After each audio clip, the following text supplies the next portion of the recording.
Here's how it works. You solve a problem quickly. The next problem get routed to you because the higher person above you notice it. And you also solve that problem quickly as well. Not because anyone made that conscious decision to make you do that, but because the path of least resistance is you. So when the problem arises, guess who they go to? And usually that's not always malicious, right? It doesn't have to be. In fact, it's simply efficient for everyone except for you. Now, over time, your capacity becomes a shared resource, not on paper, not officially, but in practice. Your time and energy are being drawn by people who did not earn access to them and have no reason to conserve them. Now, that itself is the extraction model. You produce, they absorb, and the system rewards everyone except for keeping that arrangement exactly as is. Most people caught in this pattern have the wrong explanation for it. Here are the 3 most common patterns. Myth 1, I just need to work smarter and not harder. This frames it as a personal efficiency problem. Your efficiency is already high.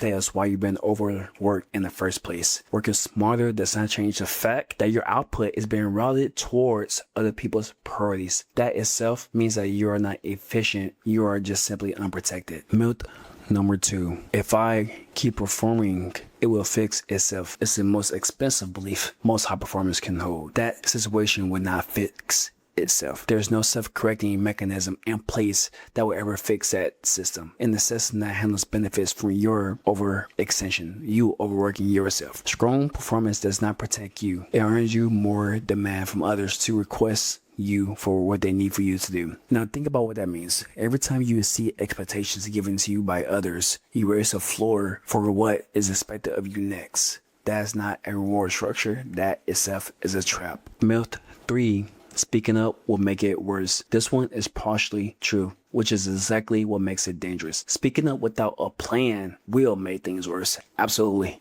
An emotional complaint creates instability among everyone, both you and whoever you're speaking to. A very request for help signals weakness, but a structured, specific conversation about your workload and priorities is different. That is not a complaint. That's managing your situation like a professional, like a person who knows what they're trying to do or what they're trying to accomplish. The myth of speaking up is not risky. The myth of staying quiet is safer for you. But guess what? It's not. Silence itself is just slower damage to your current situation. These are not theory. These are specific behaviors that can change the dynamic. Step 1, name your capacity ceiling.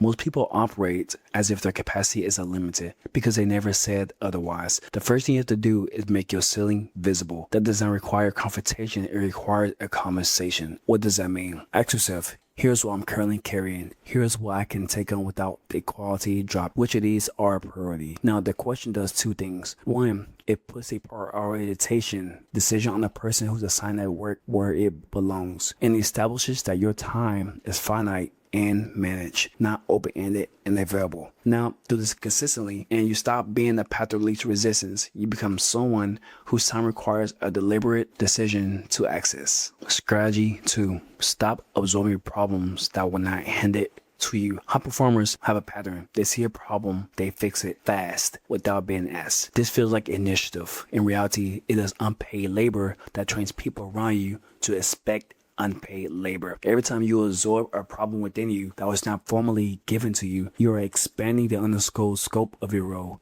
without expanding your pay, title, or your right to say no. Now, start tracking what you solve versus what you were asked to solve. The gap between those 2 numbers is the extraction. Closing the gap is not laziness, it is accuracy. Strategy 3, make the cost of your outputs visible. The extraction model survives because your work look effortless. And when something look effortless, it feels free. Free resources get used without restraint. Now, you need to make this cost visible, not by complaining, but by reporting. For example, I finished X, took Y hours to get it done. I push Z to next week. That's an example. That's it. Simple, factual, no drama. This does not make you look slow. It makes your work look legible, and it turns a visible effort into something that people above you can account for. Over time, it changes how your capacity is perceived and how it gets requested. The extraction model does not require a bad manager or a broken organization. It requires a high performer who has never drawn that line in a system that has learned